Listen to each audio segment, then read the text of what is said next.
Hey everyone, welcome to another episode of The Photo Department. I'm Christopher, and it's a really nice day in California today, so I'm drinking the Dilma Yirgacheffe from Ethiopia from East 1 Brooklyn still, because it's very good, and it's been about 2 weeks, so about 3 weeks off roast, and it's really doing some great stuff. And I've iced it in my Heath mug.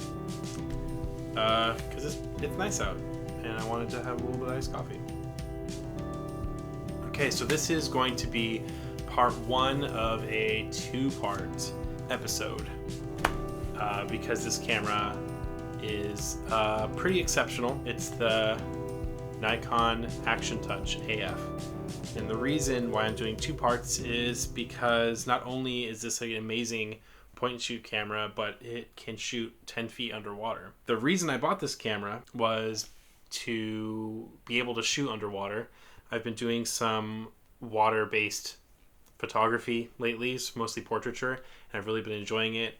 And I wanted to start shooting underwater, but waterproof cases for like the Fuji X Pro 2 or any of my other film cameras are prohibitively expensive and such a niche item that I'm not going to use that often. It didn't seem to make sense to invest in something like that.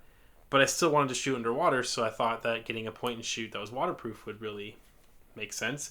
And I found this kind of by accident. I was in one of my favorite camera stores, Looking Glass in Berkeley, and they had this for sale for $50 in their used case, and I was looking at it, and I thought I'd come across something cool, so I did a quick little research on my phone to check this out, found out that it's waterproof up to 10 feet, that it has a 35mm f2.8 lens on it, that it is autofocus.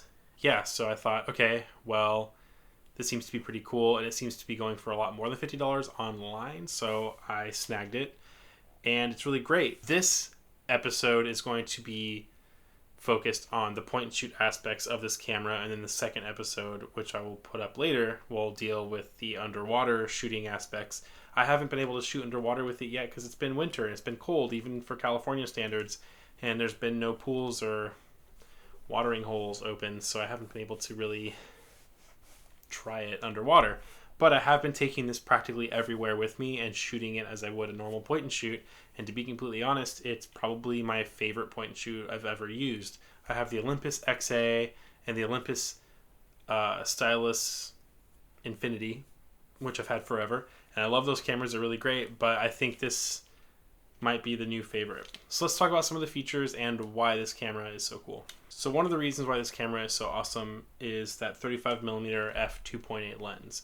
35mm is probably my favorite focal length for everyday kind of point and shoot shooting. It's a good angle of view. It's a little bit wider than 50mm, so you can get more in the frame. And f2.8 is pretty fast for a point and shoot. It performs really well.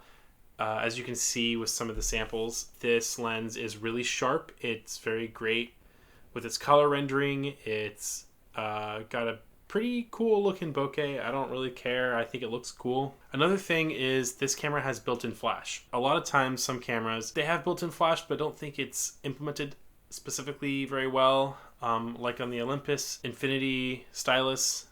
Sometimes it turns out really well and the camera meters properly, and it's a really good, well-metered photo with flash. Other times the flash is completely blowing things out. This flash on this camera is awesome. It's perfect every single time, and it seems to work well in every situation. So that's nice. The viewfinder is pretty big and pretty bright. It's kind of hard to see the characters on the bottom and the needle, but if you look for it, it's there. Basically, there's a little needle that when you half press down to focus, because this is autofocus, it'll tell you if it's focusing close up, far away, or in between. It's got a little close-up person, and then it's got the two people standing next to each other, and then it's got three people standing next to each other, like a group photo, and then it's got the mountain range, which is supposed to mean something that's far away. I feel that it does really well. It doesn't miss focus that often. It does miss focus every once in a while because it's not, I'm assuming, not super sophisticated of an AF system. It has a lock for the back, because you can just have it be closed or open. but it also has a lock here so that won't move accidentally, which is really great because if you're underwater and you're wearing gloves, or if you're clumsy like me, a mechanism like this to open the back might be a little bit easy to knock into and maybe open the back, but not so with that lock, which is great. It's pretty quiet when it rewinds. There's a couple times where I hit the button and I was like, is it? Yeah, it's rewinding, which is nice, especially if you want to change film like on the street or somewhere where it's pretty quiet. You don't want to make a lot of noise. So there's this really cool feature on the top here, and this is the distance scale for when you're underwater. So it'll tell you here in feet or in meters. You can choose how far away your subject is, so it'll focus to that. I haven't tried this yet because I haven't taken it underwater, like I said, but I just keep it in the middle to regular autofocus here because I'm using the autofocus. But if you're underwater, you don't want to use the autofocus. You want to use these kind of zone focus points here, which are more accurate underwater. It feels really great in the hand.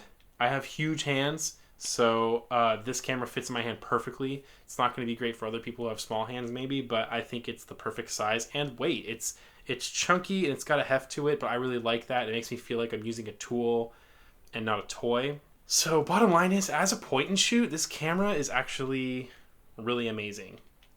It's a little bit loud. I'm going to take a picture and I'll show you. So you can't hear the autofocus, but when you hear it take a picture.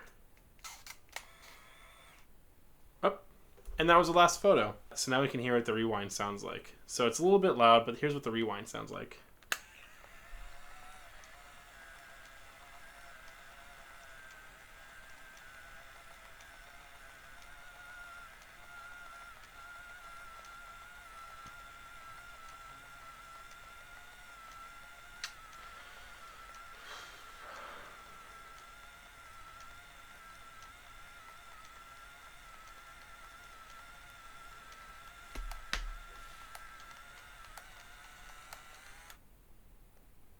Oh, you're done? So, okay, maybe I lied. It's a little bit loud, but it's not that big of a deal.